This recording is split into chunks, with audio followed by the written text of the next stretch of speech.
이어지는 순서에서는 경제 얘기를 좀 해보겠습니다. 최근 원달러 환율이 외환위기 이후 최고 수준을 기록하면서 물가 상승과 기업의 비용 부담으로 이어지고 있습니다.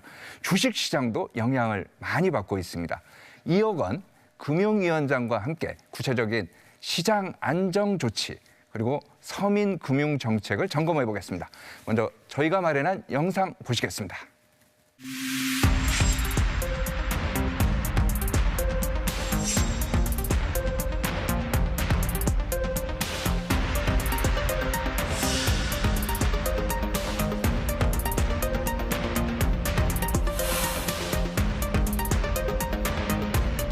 이게 대한민국 주식시장이 사실 기업들 실력은 절대로 나쁘지 않은데 저평가 상태고 그중에 제일 큰 원인은 자주간 시장의 투명성에 대한 불신입니다.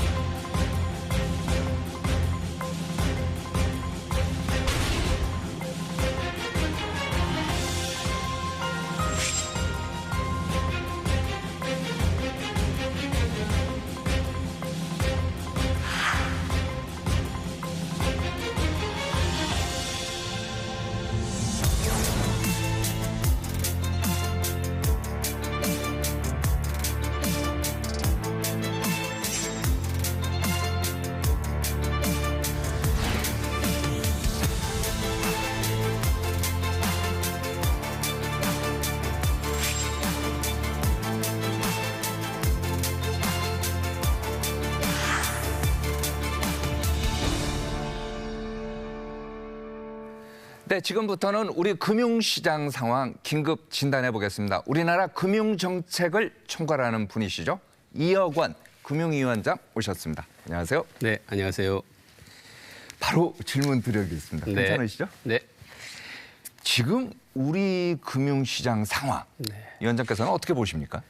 네, 한번 길게 보죠. 그러니까 금년도 금융시장 상황이 어떤지를 보면 상반기에는 미 트럼프 정부의 관세 부과, 우리 정치 환경 자체가 굉장히 불확실했기 때문에 좀 금융시장의 불안정성이 좀 높아졌다면 하반기 들어서는 새 정부가 들어와서 정책적 노력을 하고 그다음에 여러 가지 성과들이 나타나면서 반도체 기업 실적 호조, 증시라든지 경제가 호조를 보이면서 사실 좀 많이 안정이 됐는데 최근 들어서는 국고채 금리가 살짝 오르고 외환시장 변동성이 좀 올라가면서 이제 경계감이 좀 있는 것들이 사실인데요. 우리 금융 시스템 자체의 건전성이라든지 외환 위기 대응 능력 뭐 이런 걸 종합적으로 봤을 때는 그런 부분에 있어서 그 큰 문제는 없지만 그럼에도 불구하고 저희들은 시장 상황을 예의주시하면서 필요한 경우에는 언제든지 선제적으로 시장 안정 조치를 행할 준비가 돼 있습니다. 당장 열흘 뒤면은 이제 내년이거든요. 네. 내년은 어떻게 될 것 같아요? 뭘 준비해야 하고 있죠? 네, 내년 이제 더 크게 보면 이제 내년에는 우리 경제 같은 경우는 이제 회복을 넘어서 뭔가 잠재 성장률 반등, 경제 대도약 뭐 이런 걸 해야 되는 굉장히 중요한 시기입니다. 네. 그렇기 때문에 사실 금융에 대해 요구하는 역할도 더 커지고 있죠. 그래서 저희들이 내년에는 금융의 역할을 3대 대전환, 그래서 생산적 금융으로의 전환, 포용적 금융으로의 전환, 그다음에 신뢰받는 금융으로의 전환, 여기에 중점을 두고 정책을 좀 펼쳐나가려고 하고 있습니다. 관련해서 보면은 지난 금요일이었죠. 그제 이제 대통령 업무 보고 있었던 것 같은데 대통령은요. 요즘 이제 환율 문제 이제 심각하지 않습니까? 걱정들 많이 하고 그러는데 우리 주식시장 불신이 외환에도 영향을 주는 것 같다. 이런 얘기를 했어요. 우리 주식시장의 불신, 구체적으로 뭘 얘기하는 걸까요? 네, 암만 해도 이제 주식시장이라면 좀 믿고 투자할 수 있는 그런 여건이 돼야 되는데 아직도 이제 이게 공정하고 투명하고 신뢰받을 수 있느냐 이런 부분에 대한 의구심들이 좀 많이 계신 것 같아요. 그러니까 이런 부분이 해소가 돼야 자본시장이 신뢰가 회복이 돼야 결국은 기본적으로 투자자들이 올 수 있고 그러니까 이런 부분이 제일 중요하고요. 그 다음 단계로는 그다음에 주주들이 자기가 거기에 투자했는데 그 성과가 자기들한테 공유될 수 있느냐. 이제 주주가치 중심 이런 것들이 더 확산돼야 되는 그런 부분도 있고요. 또 최종적으로는 이제 자본시장 자체가 지금 그 많은 유동성이라든지 수급 요건이 강화되면서 선순환을 이루어야 그 세 가지가 한 세트로 이루어졌을 때 자본시장이 활성화되고 그렇게 자본시장의 매력도가 높아지면 말씀하신 대로 외국인 투자자들이 이제 다시 돌아오면 그런 측면에서 환율 시장에도 또 안정을 이룰 수 있는 그런 걸 좀 말씀하신 것 같습니다. 자, 지금 관련해서 이제 코리아 디스카운트 이 얘기가 이제 관건 아닙니까? 네. 어떻게 이제 할 거냐. 보면은 자본시장의 불공정 거래, 특히 주가 조작 같은 이런 거가 이제 문제가 되는 것 같아요. 대통령도 보면은요, 주가 조작을 탈탈 털어서 아예 꿈도 못 꾸게 하겠다 이런 얘기를 이제 금요일 날 했고, 또 주가 조작하면은 패가망신 확실하게 보여주겠다 이런 얘기도 몇 번 이제 한 것 같아요. 자, 그럼 구체적으로 주가 조작 어떻게 대응하실 거예요? 네, 이제 바로 가시적으로는 대통령께서 아마 보니까 취임하시고 이후에 외부의 현장 간담회를 가신 첫 번째 행사가 한국증권거래소를 가셨어요. 네. 그래서 그때 타이틀이 공정하고 신뢰받는 자본시장. 그래서 이제 불공정 거래를 어떻게 근절할 거냐. 네. 지시하신 게 합동대응단을 만들어라. 그래서 합동대응단. 네, 그래서 저희들이 7월 30일 날 주가 조작 근절 합동대응단이라고 해서 한국거래소, 금감원, 그다음에 금융위 이 조사하는 모든 기관들이 한 곳에 모여서 칸막이 다 없애고 신속하게 적발하고 엄정하게 제지하고 그래서 이게 가동이 됐는데 2달 만에 1호, 2호 사건을 적발했습니다. 그래서 1호 사건 같은 경우는 전형적인 시세 조정인데요. 금융 전문가랑 재력가랑 같이 장기적으로 시세를 조정하면서 1,000억 원대의 어떤 시세 조정을 해서 저희들 같은 경우 바로 들어가서 그 계좌를 아예 지급 동결해서 나중에 혹시라도 이 자금이 딴 데로 빠져나가기 전에 아예 차단을 해버렸고요. 차단했고요. 네네. 그래서 75개 계좌에 대해서 저희들이 1,000억 원 정도 부당이득은 한 400억 됐는데 저희들이 아예 꽁꽁 묶어놓은 사실이 있고요. 2호 같은 경우는 금융권 고위 임원이 네. 그 내부 정보 이런 걸 이용해서 아직도 내부 정보 네, 그런 부분 같은 경우도 저희들이 압수수색해서 하고 이 두 가지 사건이 사실 자본시장에 던지는 그 시그널은 굉장히 컸던 것 같고요. 체계적으로는 처음에 신속 적발, 빨리 조사를 해서 최대한 빨리 조치를 한다. 두 번째는 금전 제재 다 박탈하겠다. 그래서 과징금, 아까 말씀드린 계좌 동결 이런 걸 통해서 나중에 가면 흐지부지 되는 게 아니라 그 당장에서 빨리 뽑고 그다음에 세 번째는 시장에서 영구 퇴출 뭐 이런 단계를 통해서 진짜 이 주가 조작하면 패가망신한다. 이 신호랑 실제 액션을 다 같이 보여주는 게 굉장히 중요한 것 같습니다. 관련해서 대통령께 이런 얘기를 했어요. 단속 인력이 늘어나면은 더 성과를 낼 수 있다. 이렇게 얘기했는데 말을 바꾸면요. 그럼 지금까지는 인력이 부족해서 단속이 안 됐다는 얘기예요? 뭐예요? 이제 점점 더 고도화되기 때문에 그 방법들이 그렇기 때문에 그걸 찾으려면 여러 가지 포렌식이라든지 여러 가지 걸 하고 장기적으로 또 해야 되고 물량도 많이 들고 그렇기 때문에 사실은 굉장히 많은 인력이 필요한 건 사실입니다. 그래서 아마도 인력이 더 많아지면 그런 측면에서 일단 시간을 단축시킬 수 있을 거고 또 다양한 방법들을 또 동원할 수 있을 거고 그래서 사실 이제 효과가 있는 측면이 있습니다. 그러면은 내년도에 인력 보강하면은 구체적으로 3호, 4호, 뭐 5호 이렇게 계속 나올 수가 있나요? 그럼요. 그리고 지금도 이 인력 안에서 또 지금 체제 안에서 저희들이 하고 있기 때문에 내부적으로 3호, 4호, 5호를 계속 보고 있습니다. 알겠습니다. 자, 주식시장 얘기 좀 더 해보죠. 보통 이제 주식시장 하면은 코스피하고 코스닥 이 두 개 양대 축을 얘기하지 않습니까? 네, 그렇습니다. 이제 코스피라는 게 아무래도 대형주 중심으로 이제 이루어지고 코스닥은 모험 자본, 그 다음에 성장 기업. 그렇습니다. 이게 이제 중심이 되는 것 같은데 지금 이재명 정부 임기 내에 코스피 5천 달성하겠다 이렇게 얘기를 하지만 코스닥이 뒷받침이 안 되면 어렵다 이런 얘기도 많이 하지 않습니까? 맞습니다. 네. 그럼 어떻게 코스닥을 잘 키워야죠? 네. 그러니까 이제 시장에 보면은 여기 진짜 초기에 벤처 시장이 있고 그다음에 코스닥 시장이 있고 중간 정도의 혁신성 성장성 어느 정도 되고 그다음에 마지막에 어떤 안정된 성숙된 이 코스피 시장. 근데 이게 다 연계가 돼야 잘 돌아가야 결국은 자본시장, 모험시장이 이제 커지는 거거든요.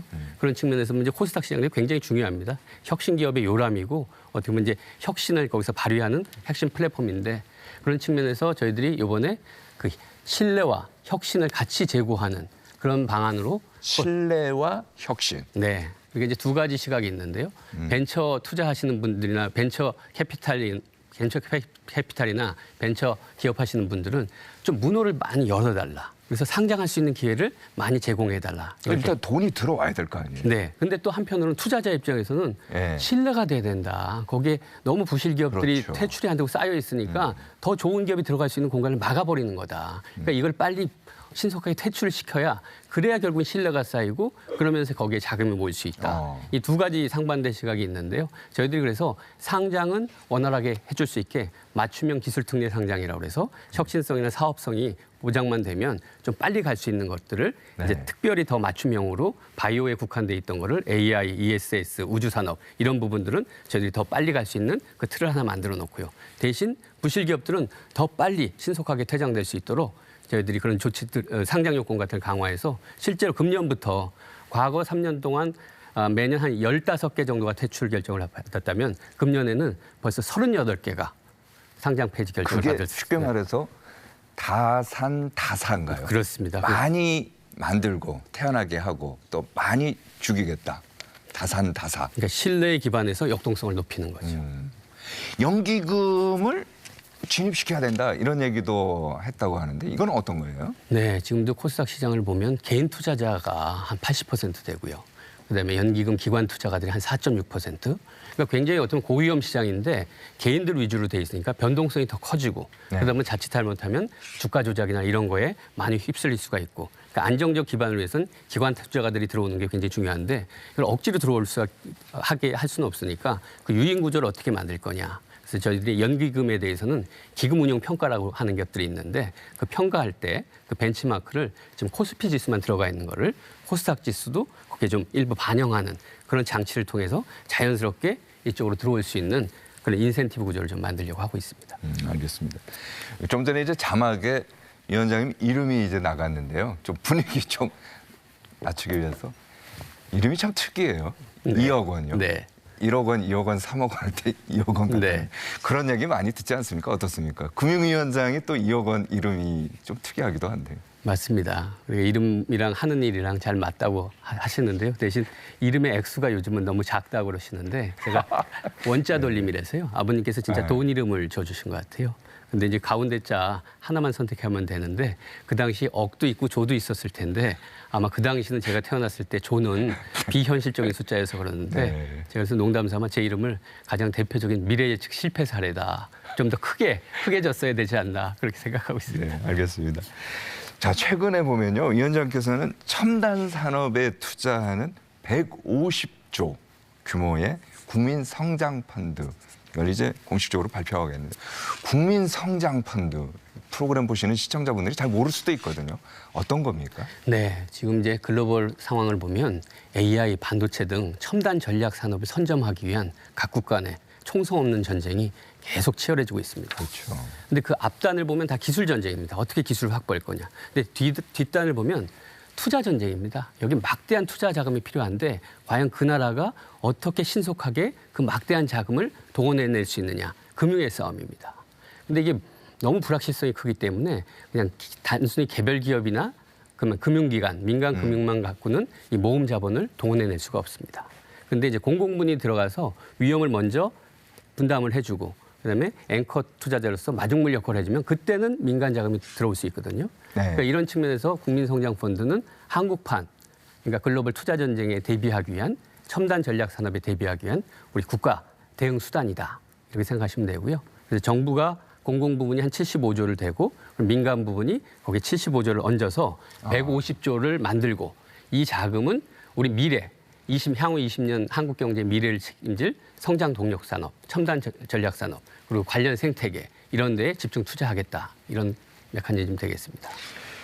그러니까 한마디로 국가가 직접 미래 먹거리 산업에 대규모로 투자하는 프로젝트다. 이렇게 얘기하면 되겠네요. 대신 민과 관이 협력해서 함께 만든 합동 프로젝트다. 그리고 금융권과 산업계가 함께 손을 잡고 우리 국가의 미래 지도를 같이 만들어가는 국가 성장 프로젝트다. 이렇게 생각하시면 됩니다. 자, 지난 금요일 날 바로 이 국민 성장 1호 투자 대상이 이제 선정이 된 것 같아요. 7대 메가 프로젝트라고 이렇게 하는데 7곳 어떤 곳이고 선정 기준은 뭡니까? 네, 7곳 보시면은 이제 첫 번째 같은 경우는 K 엔비디아. 그래서 AA 반도체 기업이 좀 더 커나갈 수 있는 그 데카콘이라든지 이런 걸 커나갈 수 있게 그런 데 대한 지분 투자권이 있고요. 그다음에 국가 AI 데이터 컴퓨팅 센터, 그다음에 뭐 재생에너지 발전 사업, 그다음에 전력 반도체, 그다음에 공장, 그다음에 배터리 공장, 그다음에 그 반도체 클러스터 에너지 공급, 그다음에 반도체 파운더리. 뭐 그래서 우리가 생각할 수 있는 가장 효과가 큰 것들, 그 산업적인 파급 효과도 크고, 그다음에 지역 일자리 그런데 영향을 주는 것도 있고, 네. 생태계에 전반에 효과를 주는 것도 있고, 또 사업이 구체성이 있는 것들. 그래서 뭔가 미래를 대비하는데 굉장히 여러 가지 효과들을 다목적으로 할 수 있는 그런 것들을 저희들이 선정을 해서 이런 부분들이 이제 최종심이 남아 있지만 이런 부분에 결국은 국가성장펀드를 통해서 국가의 미래 산업 그리고 일자리 이런 것까지 저희들이 한번 지원해 보겠다 그런 계획이 되겠습니다. 그러니까 말씀 들어보면은 참 밝고 미래지향적이고 희망적이긴 한데 이게 과거에도 보면요 정권이 출범할 때마다 이런 정책 펀드들이 이런저런 이름이 붙어갖고 많이 나왔어요. 그래픽 한번 보여주시겠습니까? 역대 정부 주요 정책 펀드 하면은요. 이명박 정부 때 녹색 성장 펀드 있었고요. 박근혜 정부 때 보면은 통일 펀드. 그리고 문재인 정부 때 보면은 한국판 뉴딜 펀드 이렇게 있는데 그러니까 문제는 보면요. 이 펀드들이 정권이 끝나면 흐지부지 됐다는 거예요. 거액의 국민 세금 뭐 투자됐지만 제대로 검증도 못하고 끝났다 이런 지적이 많았는데 자 그렇다면 이재명 정부의 좀 전에 말씀하신 국민성장펀드는 과거에 정책펀드와 뭐가 다르고 또 어떻게 검증할 건지 시청자들이 궁금한 게 바로 이런 거거든요. 네. 말씀해 주시죠. 그러니까 그런 우려 부분을 저희들이 잘 알고 있고요. 그래서 첫 번째로 보면은 이번에 이제 이 국민성장펀드 같은 경우는 법적 근거가 명확히 있습니다. 그러니까 이 첨단 전략 산업 기금이라서 정부가 되는 75조 원은 산업은행법에 근거를 둔 첨단 전략 산업 기금 이걸 통해서 75조가 조성이 되거든요. 그 조성뿐만 아니라 운영 과정들이 법적 근거가 있기 때문에 거기서 의사결정을 하거나 운영을 하는 데 있어서 투명성이라든지 이런 것들이 다 좀 확보가 되는 측면이 있고요. 두 번째는 그 과거에는 그 이 펀드들이 좀 이제 간접 투자, 뭐 대출 이런 거였다면 지금은 직접 지분 투자도 들어가고요. 아 직접. 네, 인프라 투융자도 들어가고요. 초저리 대출도 들어가고요. 간접 지분 투자도 들어가고. 그러니까 어떻게 보면 굉장히 스케일이 큰. 그래서 그전에는 굉장히 한정적으로 운영할 수밖에 없었다면 이거는 국가의 미래를 다 설계하는 거기 때문에 굉장히 종합적인 프로그램으로 돼 있다는 거 하나 있고요. 그다음에 이제 제일 중요한 게 의사결정이 가버넌스입니다. 말씀하신 대로. 네. 과연 이게 소수에 따라서 좌지우지 되는 거 아니냐 그런 부분이 있는데 이게 법적 기금이기 때문에 기금운용심의회라는 법적 기구도 있고요. 그 밑에 투자심의위원회라고 별도로 저희들이 추가로 했고 거기에 위원들을 산업계, 금융계, 시장 전문가 이런 분들을 다양한 전문가들이 들어가서 실제로 생생한 얘기들과 생생한 판단을 할 수 있게 그렇게 만들어놨고 사무국이라든지 추진단이라든지 밑에서 또 민간이랑 계속 커뮤니케이션하면서 그런 것들을 정보도 흡수하고 뭐 그 커뮤니케이션하는 그런 것도 있고 그다음에 세 번째는 결국은 이게 굉장히 장기입니다. 그전에는 그렇죠. 굉장히 단기인데 저는 20년을 보고 하는 거거든요. 5년을 조성해서 그다음에 15년까지 더 투자해서 운영을 하는 거니까 그런 측면에서는 굉장히 저희들이 장기 시각에서 수익성도 볼 수도 있고 장기 전략성도 볼 수 있고 그런 측면에서는 과거 펀드랑 좀 차별성이 있는데 그럼에도 불구하고 항상 여기는 운용에 대해서 네. 굉장히 조심해야 되는 부분이 있어서 항상 책임성을 갖고 뭐 결과라든지 성과라든지 이런 걸 계속 점검하면서 저희 보완할 건 지속적으로 보완해 나갈 것입니다. 알겠습니다. 자, 이번에는요. 대출 관련 얘기 한번 해보겠습니다. 요즘 대출 받기가 하늘의 별 따기만큼 어렵다는 얘기 많이 하는데요. 일각에선 이렇게 금융만 옥죄다 보면은 현금, 자산이 부족한, 상대적으로 부족한요. 서민과 중산층이 피해를 볼 수밖에 없다. 이런 지적 많이 나오고 있습니다. 자세한 얘기 나눠보도록 하겠습니다.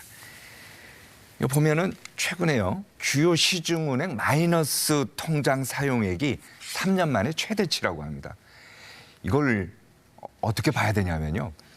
정부의 초강력 대출이 있다 보니까 상대적으로 마이너스 통장으로 몰리는 거 아니냐.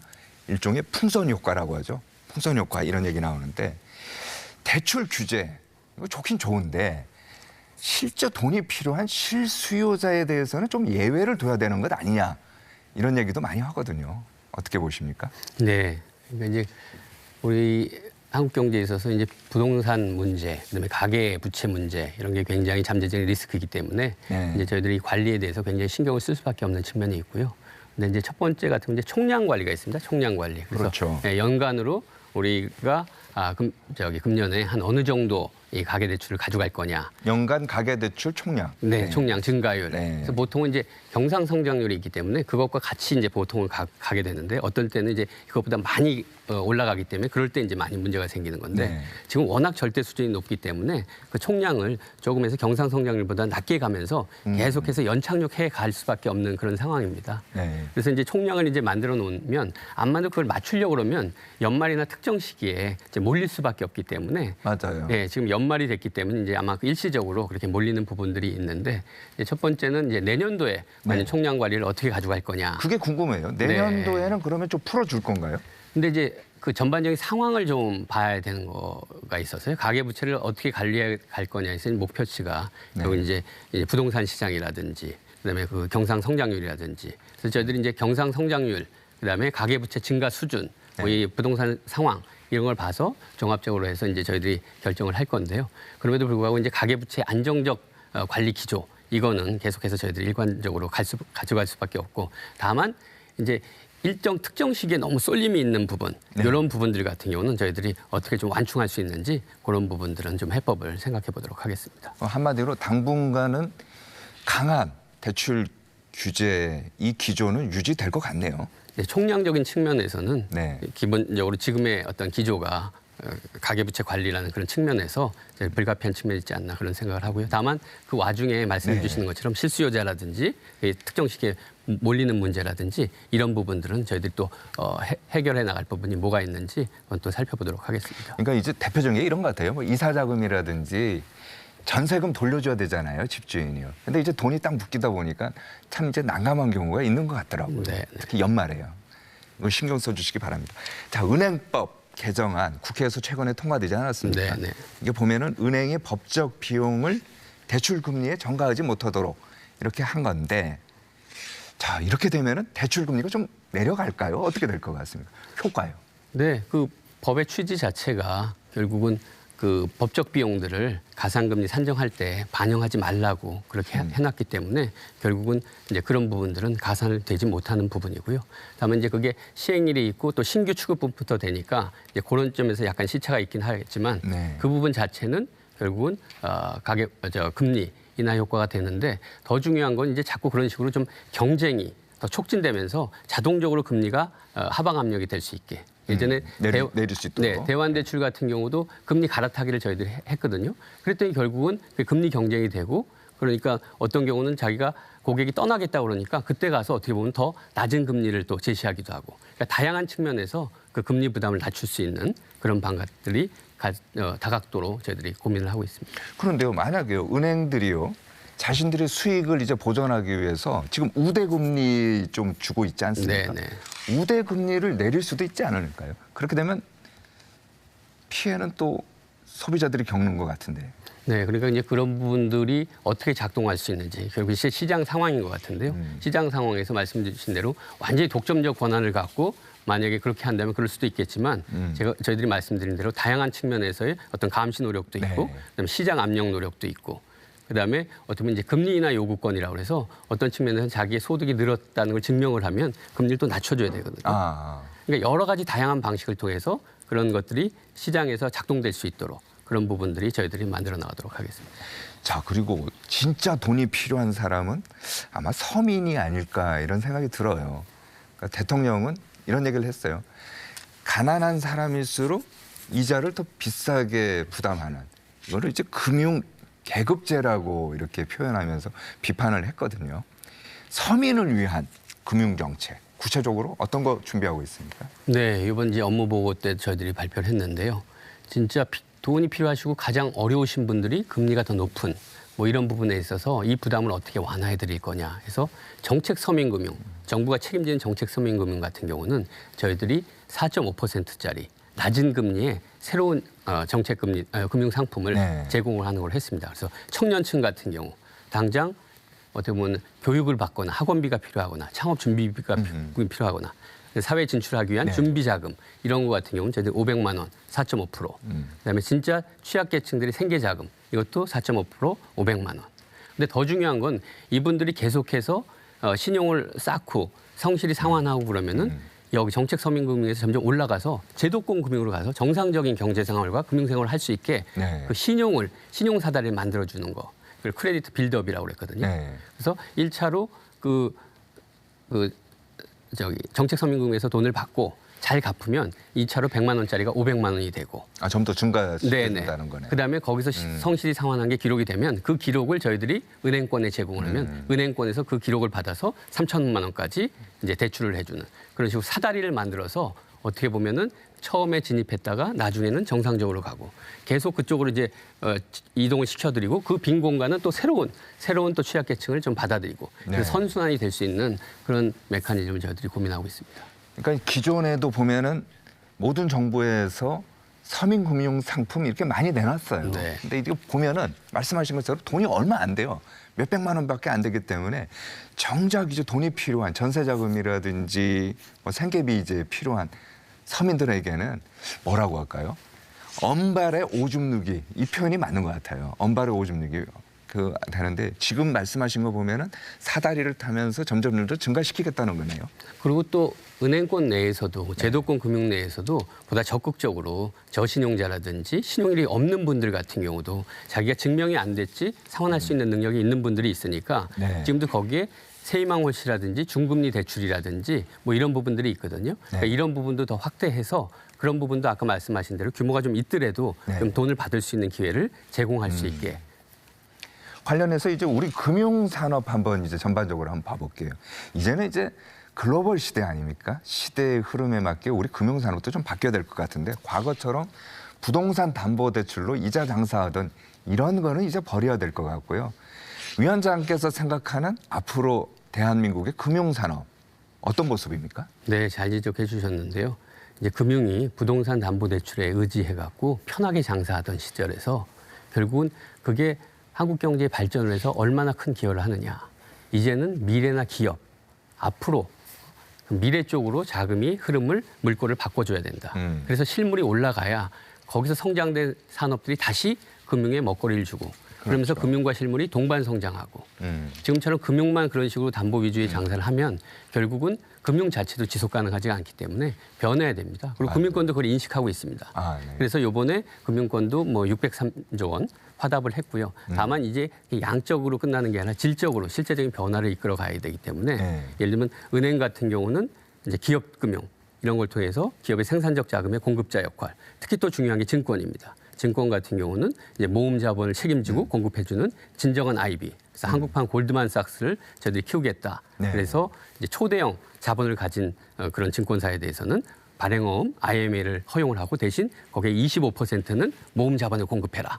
뭐 이런 식으로 바꾸면서 뭔가 이제 물꼬를 바꿔가는 과정이고요. 그 과정에서 저희들이 협의체를 구성해서 한국금융의 생산적 금융 역량들을 계속 제고시켜 나갈 수 있는 방안들을 지속적으로 점검하고 찾아나가도록 하고 있습니다. 저희 프로그램 보시는 시청자분들이 궁금한 게 또 이런 것 같아요. 좀 전에 이중근 이제 회장, 대한노인 회장도 얘기를 했습니다마는 고령의 치매 환자가요. 지금 보유한 재산이 172조 원, 네. 뭐 여기 정도 된다고 하는데 흔히 이제 치매 머니라고 하거든요. 자, 이렇게 많은 돈을 체계적으로 관리도 해야 되고 이게 범죄에 악용되지 않도록 특단의 대책이 필요할 것 같거든요. 네, 네. 뭐가 있습니까? 이게 범부처적으로 봐야 될 것 같아요. 그러니까 이제 복지부 같은 경우는 이제 질병의 문제니까 질병을 어떻게 막고 그다음에 사후 관리를 어떻게 하고 요양을 해줄 거냐. 법무부 같은 경우는 아까 말씀하신 대로 사기 같은 문제가 안 생기게 후견인 제도라든지 법적 장치를 어떻게 할 건지. 네. 저출산 고령사회위원회 같은 경우는 이제 인구 대책 측면에서 고령화 대책 측면에서 어떻게 할 건지. 근데 경제적인 측면에서 보면 발병되기 전에 네. 어떻게 보면 신탁을 통해서 재산을 내가 이후에 어떻게 관리해라. 그런 것도 있을 수 있고 보험을 통해서 그렇죠. 나중에 발생됐을 때 가족의 경제적 부담도 덜 수 있고 그러니까 보험이라는 것들이 굉장히 효과적인 이 부분을 해결할 수 있는 수단이 될 수 있을 것 같아서 신탁제도라든지 네. 보험제도 이걸 더 어떻게 지금 있는 것보다 더 활성화할 수 있을지. 치매 보험 뭐 이런 건가요? 네, 그렇고요. 이제 신탁 같은 경우는 네. 사실은 이제 자격을 맡기는 건데 지금 받아줄 수 있는 범위가 지금은 이제 부동산 담보 부동산 담보가 있는 부동산 같은 경우는 담보가 있는 부동산은 신탁재산에 편입이 안 됩니다. 그러니까 이제 그런 부분을 해결해주고 그다음에 이게 신탁이라는 게 돈만 관리해 주는 게 아니라 뭐 요양 서비스도 해주고 다른 서비스도 해주는데 정보를 주는 거고. 네네. 그럴 때 신탁업자가 또 그 서비스는 또 누구한테 재위탁을 줘야 되는데 그런 부분이라든지 그렇게 해서 좀 해결해야 될 부분까지 다 봐서 전체를 종합적으로 신탁이 명실상부하게 치매 관리의 하나의 효율적인 수단이 될 수 있도록 그런 부분도 생각보고 있습니다. 알겠습니다. 자, 벌써 시간이 다 됐는데요. 마지막으로요.